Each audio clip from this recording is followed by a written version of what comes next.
Well, the rule, as it is often said, is written for an individual spirituality, but also for a community. A few of the chapters are more oriented towards the individual, especially the chapters on obedience, silence, and humility. It talks about our need as individuals, as monks or as lay people, to grow in those particular virtues. Most of the other chapters are about dealing with other people in community, if not dealing with our communal prayer, the liturgy of the hours. So I think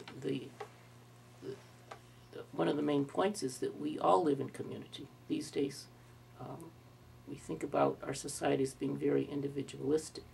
We ignore the reality that we are very interdependent, even more than ever. I think some of the illnesses of our society, the psychological disorders, are rooted in the fact that we don't have enough good, healthy communication and interaction with other people.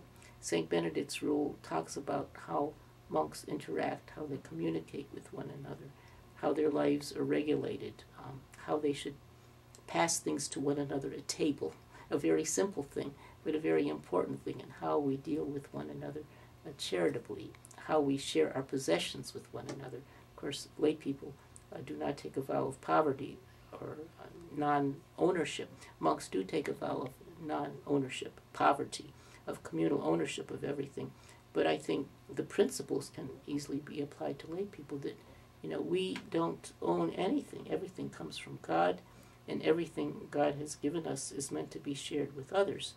I think with a less possessive attitude, we automatically become more community-oriented. We think more about the needs of the other person than of ourselves. It's selfishness, greed, individualism that are barriers to community, and that really lead to a lot of the misery that our society experiences because of the loneliness and the lack of interaction with other people, especially interaction in the love of Christ, which is what the rule is all about.